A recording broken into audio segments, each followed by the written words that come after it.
अस्सलाम वालेकुम। Camera on के साथ मैं हूं जावेद मलिक और मैं इस वक्त मौजूद हूं चकवाल प्रेस क्लब में और मेरे साथ मौजूद हैं सीनियर सहाफ़ी 6 किताबों के मुसन्निफ़ ख्वाजा बाबर सलीम, जो किसी तारफ़ के मोहताज नहीं है। इनके 40 साला सहाफ़ती कैरियर पर हम एक साथ नशर कर रहे हैं। आज इस सिलसिले की किस्त नंबर 145 आपकी खिदमत में पेश की जाएगी।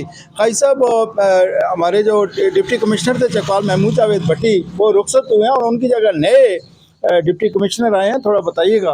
जी हाँ, ये बिल्कुल जी बड़ा 2 साल से भी थोड़ा ज़्यादा था ये महमूद जावेद भट्टी ने, और बड़े अवामी मतलब है कि बिल्कुल हर वो कहते हैं ना हर आदमी को उन तक रसाई थी और बिल्कुल बड़े खुले उसके सारा और बड़ा अच्छा वक्त इधर।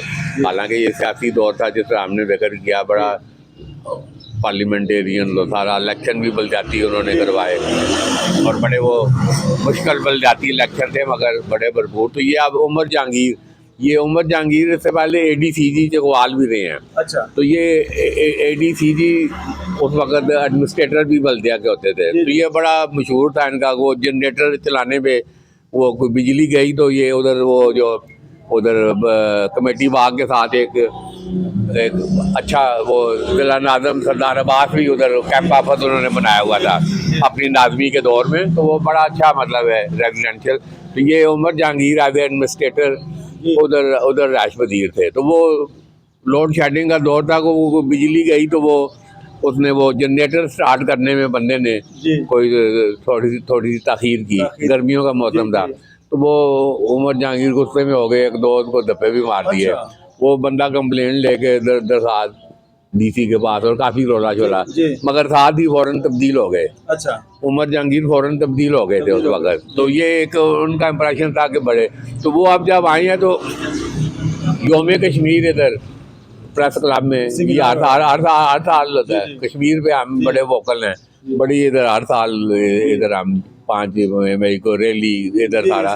तो वो उसी वक्त ऐलान हुआ कि ये मेरा अंदाज़ा है कि ये फजलुर रहमान मेरे ख्याल कश्मीर कमेटी के चेयरमैन थे। तो वो हुकूमती इत्तेहादी भी थे, तो वो हुकूमती सतह पर भी कि भाई कश्मीर को हाईलाइट किया जाए। तो वो सरकारी रैली भी आ रही थी उसी दिन ही ना 5 फरवरी। तो हमने इधर सारे मकातबे फिक्र को तो वो ज़्यादा बंदे लेके आ गए वो, क्योंकि फजलुर रहमान की काल थी ना, तो उनकी पार्टी जो अताउर रहमान है इधर हाफिज अताउर रहमान, तो वो इधर वो अल्लाह जन्नत में जगह दे हाफिज कदीर वो फौत हो गए। तो वो इधर बड़ा अच्छा इधर कश्मीर पे काट। तो वो उधर सरकारी रैली ख़त्म हुई तो वो उमर जहांगीर उधर से इधर आ गए। तो इधर हमने वो सारा था, तो वो सारे उन्होंने झंडे जमीयत उलमा इस्लाम और उसके पाकिस्तान के भी मगर ज़्यादा झंडे उनके। तो वो खिताब तो बहरहाल उन्होंने दिया उमर जहांगीर ने, मगर वो जब खिताब करके इधर आए उन्होंने कहा खाया साहब आपने ये सियासी उसमें जो है ना मुझे वो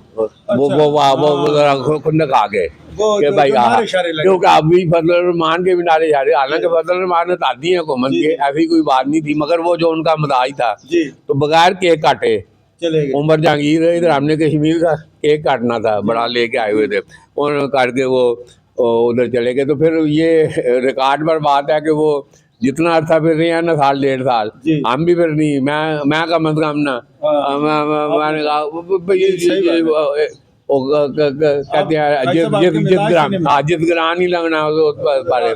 तो वो बहरहाल उमर जहांगीर अच्छे, उनके वालिद का भी इंतकाल हुआ इधर चकवाल ही, जब वो थे अहमदाबाद साइड उस साइड के थे। तो बहरहाल उधर उमर जहांगीर का उसमें बहरहाल कोई इतना कोई गैर मामूली वाक़या नहीं हुआ उनके उसमें जो तोक़ो थी, मगर ये एक उमर जहांगीर भी इधर अपना वक्त। तो अब 17 जो है अब ये जिला कौंसल चेयरमैन ही भी चल पड़े हैं, सारे चल पड़े हैं। तो अब बड़े ज़बरदस्त सियासी मामला आगे चलेंगे। सरदार अब्बास भी इधर ये सारा इसमें ऑन बोर्ड हो गए हैं। तो ये एक जनरल रुखसत हो चुकी हैं, मजीद मलिक इंतकाल हो गया। तो ये एक बड़ी एक दिलचस्प सूरत हाल जो है ना सियासी, तो उस पर हम आगे बात करेंगे। जी नाज़रीन, जैसे कि आपने सुना ख्वाजा बाबर सलीम चकवाल की हिस्ट्री बता रहे हैं और यकीन कीजिए कि इस अंदाज में बताते हैं कि जैसे ये कल की बात हो। इतना हफ्सा और इतना यानी कोई चीज़ लिखी हुई नहीं होती, कोई पर्ची नहीं होती, लेकिन सारी चीज़ें ज़बानी याद हैं। ख्वाजा साहब को बड़ी बात है जी। और आज के लिए इतना ही, इजाज़त दीजिए राजा ज़ीशान अली के साथ।